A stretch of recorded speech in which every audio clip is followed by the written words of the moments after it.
አርእስተ ዜና የትግራይ ጊዜያዊ አስተዳደር ፕሬዝዳንት ታደሰ ወረደ የተፈናቃዮችና የትግራይ ግዛታዊ አንድነት ጉዳይ ለሰላም ሲባል ሊቀር የማይችል ነው ሲሉ ገለጹ።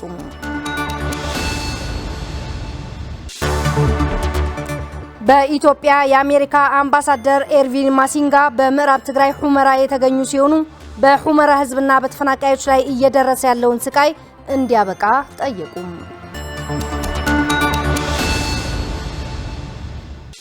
በአበይት ዜናዎቻችን ጀምረናል። ሰላም ጤና ይስጥልን ውድ ተመልካቾቻችን፣ ከትግራይ ቴሌቪዥን በቀጥታ የሰዓቱን ዜናዎች ፍርቱና ገብሩ ይዤ ቀርብ ያለው ቆይታችሁ ከኛ ጋር እንዲሆን ጋብዘናል።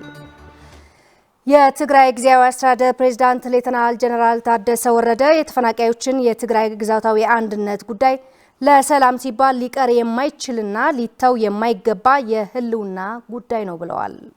ፕሬዝዳንቱ የትግራይ ህገ መንግስታዊ ግዛትና ተፈናቃዮች ወደ ነበሩበት ለመመለስ የትግራይ ጊዜያዊ አስተዳደር በፖለቲካና በሰላማዊ መንገድ ትኩረት ተሰጥቶ እንደሚሰራም አስታውቀዋል። ታደሰ ልጅ አለም ተጨማሪ አለው።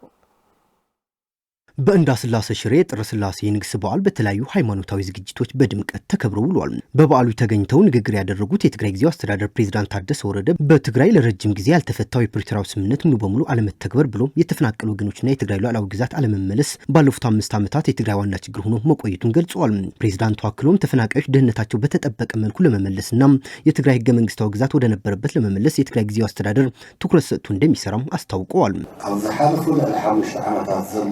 ችግር ትግራይ ጉዳይ ተማዛብልትናን ህገ ባለፉት 5 ዓመታት በትግራይ ለረጅም ጊዜ ያልተፈታው የተፈናቃዮች ጉዳይ የትግራይ ህገ መንግስታዊ ሉዓላዊ ግዛትና የፕሪቶሪያ ስምምነት ሙሉ በሙሉ ባለመተግበሩ ለትግራይ ዋና ችግር ሆኖብናል።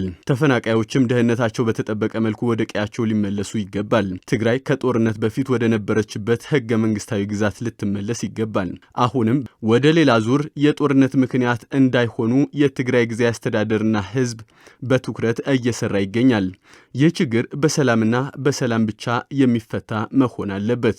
የትግራይ መልሶ ማቋቋምና መልሶ ግንባታ ለማፋጠንም የግብርናና የመስኖ እንቅስቃሴዎችን ማጠናከራቸው እንዲሁም የኢንዱስትሪ ዘርፉን ለማነቃቃትና ለማሳደግ ጥረት እየተደረገ መሆኑን ፕሬዝዳንቱ ተናግረዋል። ፕሬዝዳንቱ አያይዘውም የልማት ስራዎችን ለማጠናከርና ለሰላም ሲባል የተፈናቃዮችና የትግራይ ግዛታዊ አንድነት ጉዳይ እንደማይተውም ተናግረዋል። ኢኮኖሚያዊ ዕብየትን ሰላም ሻምፒዮንነት ምስጋና ዘሎ ባህጊ ከጦርነት አዙሪት ወጥተን ወደ መልሶ መቋቋምና መልሶ መገንባትና ኢኮኖሚያዊ እድገት መሸጋገር አለብን። ለዚህ ከፍተኛ ፍላጎት አለን። ጊዜያዊ አስተዳደርም በሰላምና በኢኮኖሚያዊ እድገት ላይ ትኩረት አድርጎ እየሰራ ይገኛል። ያለው ቁርጠኝነትም ከፍተኛ ነው። ይህ ማለት ግን የተፈናቃዮችና የትግራይ ግዛታዊ አንድነት ጉዳይ ለሰላም ሲባል ጦርነት እንዳይኖር ተብሎ ሊቀር የማይችል የህልውና ጉዳያችን ነው። ፕሬዝዳንቱ አክሎም የመንግስትና የህዝብ አጀንዳ የተፈናቃዮችና የትግራይ ግዛታዊ አንድነት መመለስ እንደሆነም ተናግረዋል። ካብ ኩሉ ዝኸፍአ ጥሕሰት ህገ መንግስቲ ድማ ትምህርቲ ምድማር ዝግበር ዝነበረ ፈተነ በኃይሊ በጸለምቲ የተፈናቀሉ ወገኖች በጋራ ፕላን አውጥተን በሰላማዊ መንገድ እንዲመለሱ ነው ያደረግነው። ነገር ግን ዋስትናቸው ባለመጠበቁ እንዲሰደዱ፣ እንዲታሰሩ፣ እንዲገደሉና እንደገና እንዲፈናቀሉ ተደርገዋል። ከሁሉ የባሰው ደግሞ የህገ መንግስት ጥሰት በመፈጸም ትምህርት ለመጀመር የተደረገው ሙከራ በግዳጅ ከተቋረጠ በኋላ በትምህርት ቤቶች ውስጥ የነበሩ የትግርኛ መጻሕፍት በቅርቡ እንዲቃጠሉ ተደርገው በአማርኛ መጻሕፍት እንዲተኩ ተደርጓል። ትምህርት በአማርኛ እንዲጀመር ተደርጓል። ይህ ተግባር አደገኛ አካሄድ ስለሆነ በጊዜው ሊታረም ይገባል። አሁን ያለው የተፈናቃዮች ችግርም በፖለቲካዊና ሰላማዊ በሆነ መንገድ በአስቸኳይ ሊፈቱ ይገባል።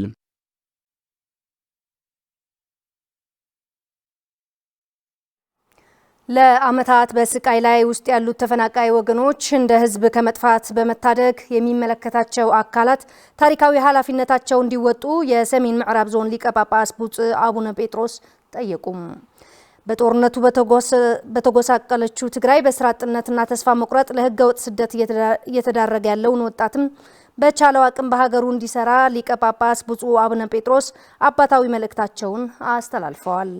ብርዛፍ ገርጻ ጻድቃን ተጨማሪ አላት።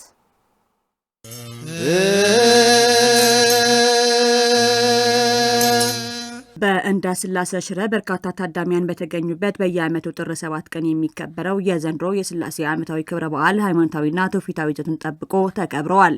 በበዓሉ መድረክ ለሕዝበ ክርስቲያኑ መልእክት ያስተላለፉት የሰሜን ምዕራብ ዞን ሀገረ ስብከት ሊቀ ጳጳስ ብፁዕ አቡነ ጴጥሮስ በከባድ ስቃይ ውስጥ ያሉትን ተፈናቃይ ወገኖች ወደ ቀያቸው እንዲመለሱ የሚመለከተው ሁሉ ኃላፊነቱን እንዲወጣ በመጠየቅ ወደ ቀያቸው እስኪመለሱም በየመጠለያ ጣቢያው በረሃብ ምክንያት በየዕለቱ ካለው እልቂት ለመታደግ ሰብአዊ ድጋፍ እንዲደረግላቸው ጠይቀዋል። ብዙ ዓመታት ዝተበታተኑን ዝተሰደዱን ለብዙ ዓመታት የተፈናቀሉ የተሰደዱና የተበታተኑ ወገኖች በማፈላለግ ወደ ቀያቸው እንዲመለሱና ዳግም እንዲሰበሰቡ መሪዎች መስራት አለባቸው። በስቃይና መከራ ውስጥ ያለውን ተፈናቃይ ወገናችሁን ወደ ቤት በመመለስ ታሪክ ልትሰሩ ይገባል። በርካታ ወገን በረሃብ እያለቀ ባለበት በአሁኑ ሰዓት እርስ በርስ መተጋገዝ ሲገባ ሀብትን ከአቅም በላይ በሆነ ድግስ ማባከን ትዝብት ውስጥ የሚጥል መሆኑን በመጠቆም ሁሉም ሰብአዊነት እንዲያስቀድም መልእክታቸውን አስተላልፈዋል። አንቱም ዘለኩም ይሁን ዘይብልኩም አቅም ቢኖራችሁም ባይኖራችሁም የምታደርጉትን ከአቅም በላይ የሆነ ድግስ በፈጣሪ ዘንድም እንደማይወደድ ታላላቅ መጻሕፍትም ይመሰክራሉ።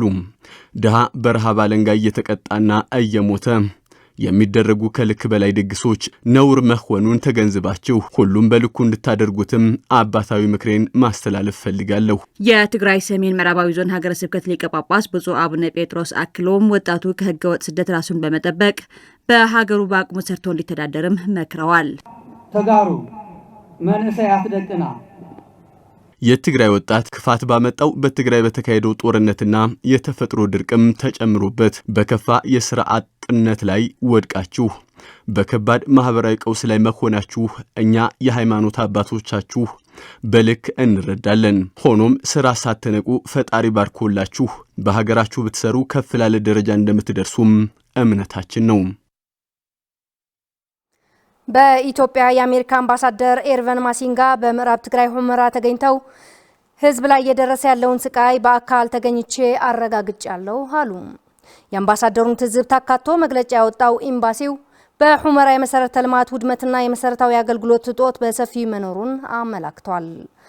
በሌላ በኩል በጦርነቱ ከአካባቢው ተፈናቅለው ከሽረ እስከ መቀለ ባሉ አካባቢዎች ተጠልለው የሚገኙ ተፈናቃዮች ያሉበት ሁኔታ አሳሳቢ በመሆኑም ወደ ቀያቸው እንዲመለሱ ቅድሚያ ተሰጥቶ መሰራት እንዳለበት አምባሳደር ኤርቬን ማሲንጋ አስገንዝበዋል። በመሆኑም ዩናይትድ ስቴትስ ለዘላቂ ሰላም አሁንም ድጋፍ እንደምትሰጥና በተባበሩት መንግስታት ድርጅት የሚደገፈውን የተፈናቃዮች ጉዳይ ለመተግበርም አጋዥ እንደምትሆን ጠቁመዋል።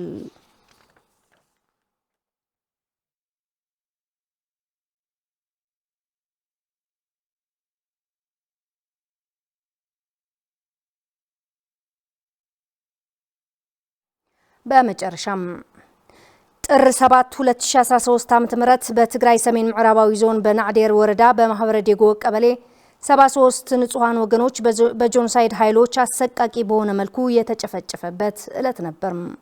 የዓለም ማህበረሰብ በግፍ የተጨፈጨፉ እነዚህ ንጹሃን ወገኖች ፍትህ እንዲያገኙና ተጠያቂነት እንዲሰፍን ማድረግ ይገባዋል ሲሉም የጥቃቱ ሰለባ ቤተሰቦች ጥሪ ያቀርባሉ።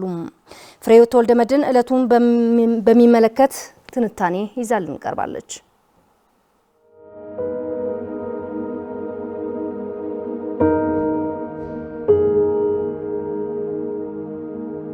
የትግራይ ህዝብን ከምድረ ገጽ ለማጥፋት የጆኖሳይድ ኃይሎች በትግራይ ህዝብ ላይ ከፈጸሙት የጅምላ ጭፍጨፋ አንዱና በዘግናኝነቱ የዓለምን ህዝብ ያስደነገጠው በትግራይ ሰሜን ምዕራባዊ ዞን በናዕዴር ወረዳ በማህበረ ዴጎ ማህበረሰብ ላይ የተፈጸመው ጭፍጨፋ ተጠቃሽ ነው።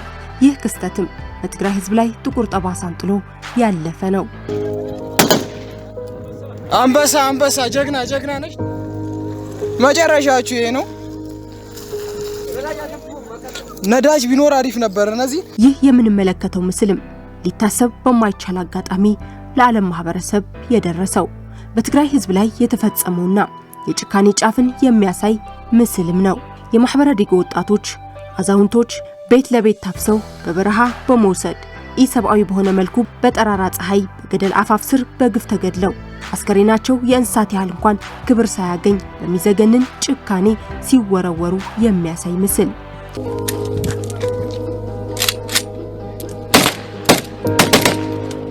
ከዛሬ 5 ዓመት በፊት ልክ በዛሬዋ ቀን ጥር 7 2013 ዓ.ም የጆኖሳይድ ኃይሎች በማህበረ ዴጎ ቀበሌ በ73 ሰላማውያን ሰዎች ላይ በጠራራ ፀሐይ ያለ ኃጢያታቸው በአሰቃቂና ኢሰብአዊ በሆነ መልኩ የተጨፈጨፉበት ቀን ነው በማለት በጭፍጨፋው ቤተሰቦቻቸውን ያጡ ወገኖችና ድርጊቱን በቅርበት ሲከታተሉ የነበሩ ግለሰቦች ምስክርነታቸውን በመስጠት እንዲህ ያስታውሱታል።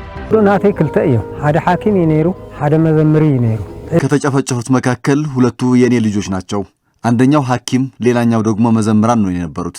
ሐኪሙ ከቤት ና ብሎ አስወጥተው ነው ይዘው የሄዱት።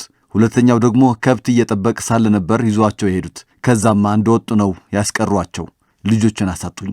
ኣብዚ ዝሐለፈ ወጽሐ ግፍዒ ነይ ዘብልዕሊ ሰብዓን በዚህ ቦታ የደረሰው ግፍ ከባድ ነው። ጥር 7 2013 ዓመተ ምህረት ነበር በ73 ሰላማዊ ሰዎች ላይ የተፈጸመው። ቤት ለቤት እየዞሩ ነው ያፈሷቸው። በአንድ ቦታ ከሰበሰቧቸው በኋላም ከቀኑ 8 ሰዓት ላይ ወደዚህ ገደል በማምጣት ከ4 ሰዓት በኋላ ነበር እየገደሉ ወደ ገደሉ የወረወሯቸው።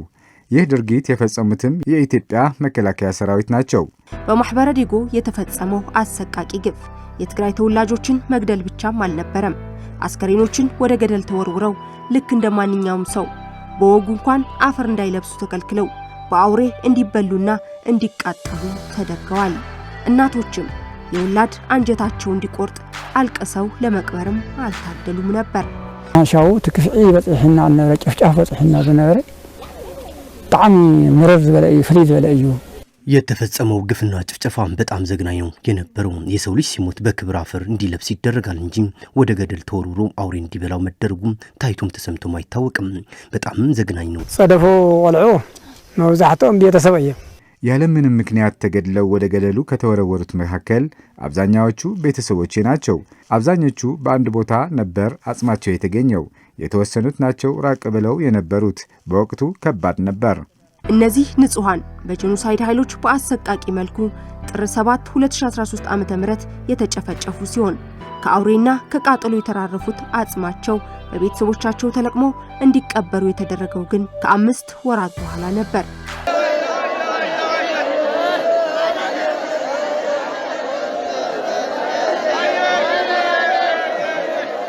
ነፂናንተ ግዚውን ከ5 ወራት በኋላ ነበር ተመልሰን ስናይ አጽማቸው ወጥቶና በእሳት ተቃጥሎ ነበር ያገኘናቸው።